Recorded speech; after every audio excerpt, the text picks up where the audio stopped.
I'm Martin Smith. I'm Chief Strategy Officer at Cake and Arnold KLP, which is part of the Havas Media Group. How did I start?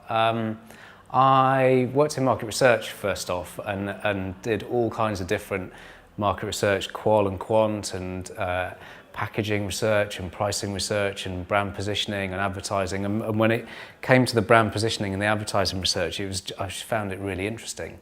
The whole sense of starting with a blank sheet of paper and coming up with things, and I was testing them at the time, but there I was in the research agency finding out all this really interesting stuff, and then I'd get to the debrief and that'd be great, and then that was our job done, and I wanted to carry on. So I went from market research, really interested in brands and advertising, and then into planning a long time ago. I'm trying to remember. I think the title was planner at the time. It was a junior planner role. I got myself a job at, it's not there anymore, but Bates Dorland. I was the junior planner on B&Q, which meant that I did no end of store exit surveys and a little bit of advertising work. And after a while of doing that, they put me on some other things, some more brand things. But yeah, I started as a junior planner at Bates Dorland. That's really hard. I still do a lot of the strategy stuff on the one hand, and looking after a strategy department and the strategic output of an agency, but I suppose my role now is more broadly to look at the strategy of the agency and help everybody in their kind of attempt to make strategic output better.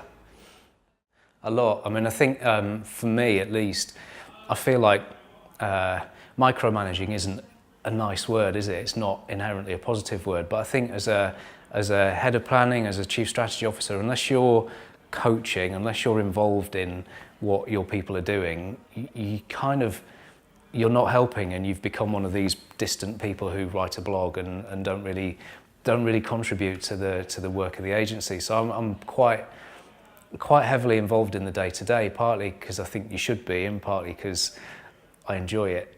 Yeah. I guess my style is I try to be as empathetic as possible. I try to kind of understand as much as I can about the people, the situation as possible. And for me, answers and points of view sort of emerge out of that. And I'm big on curiosity. I think something that I always tell people is, if you in this job, you need to find everything interesting, and if it inherently doesn't feel very interesting, you need to find something interesting about it. Otherwise, you can't possibly do it. So I try to understand as much as possible about what I'm doing, and find as many interesting things about it as possible, and almost kind of assemble those into a strategy, into an outcome.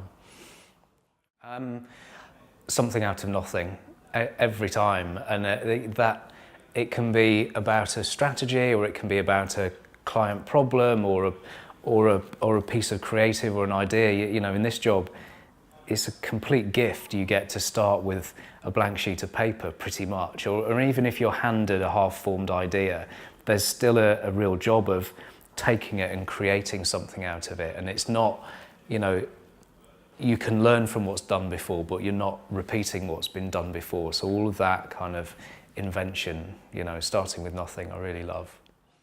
I would give a different answer now to the answer that I would have given perhaps kind of 5-10 years ago. And the answer that I would have given 5-10 years ago would have been all about finding fresh news and fresh insights and fresh perspectives. I think that still holds true. That's still what a planner should do.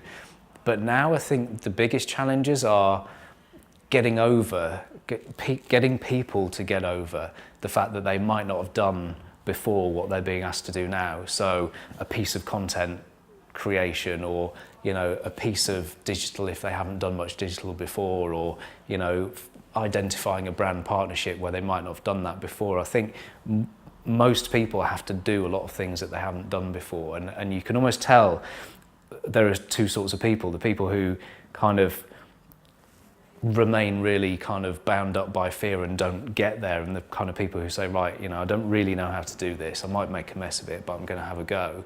And I think that's the biggest challenge, getting people to tip over that, you know, I don't necessarily know what I'm talking about in this area, but I'm going to have a go. And for the most part, I find once people make that kind of crossover, they generally do a good job.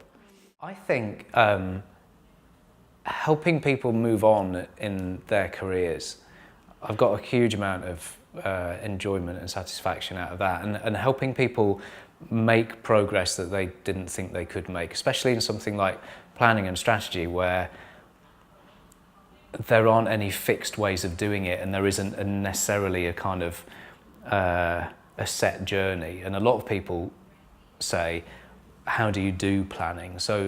And the answers aren't always clear cut. So seeing people make that progress along and kind of turning from non-planners into planners, or from kind of okay planners into great planners, I've got a lot out of that.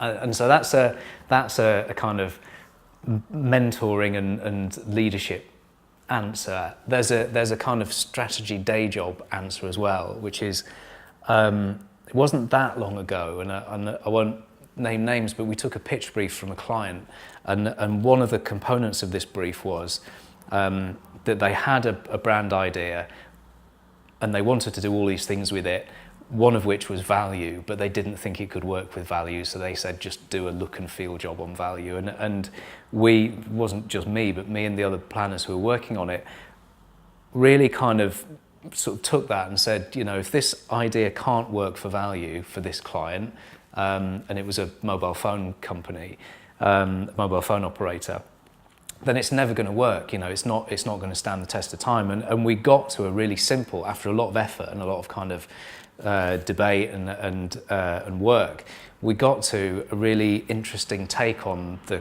sort of classic value equation that took that idea and just re-expressed it, and it felt like a massive breakthrough. And it's one of those things that, looking back on it now, I think the answer that we got to was obvious, but it was an answer that the client told us was not possible. We didn't think was possible, but should be, you know, but we should have got there, and we ended up getting there. So I think, yeah, that's a kind of actual strategy achievement that I'm really proud of.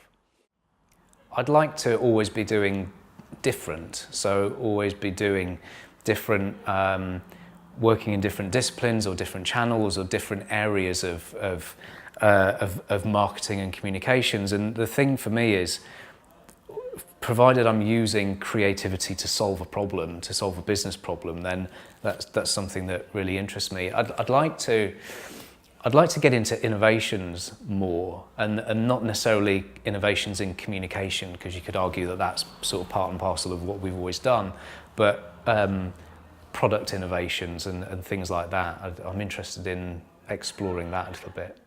Source LF are London's leading creative communications and media recruitment agency. Be sure to like our video and subscribe to this channel. Take the moment to watch another of our videos on screen now.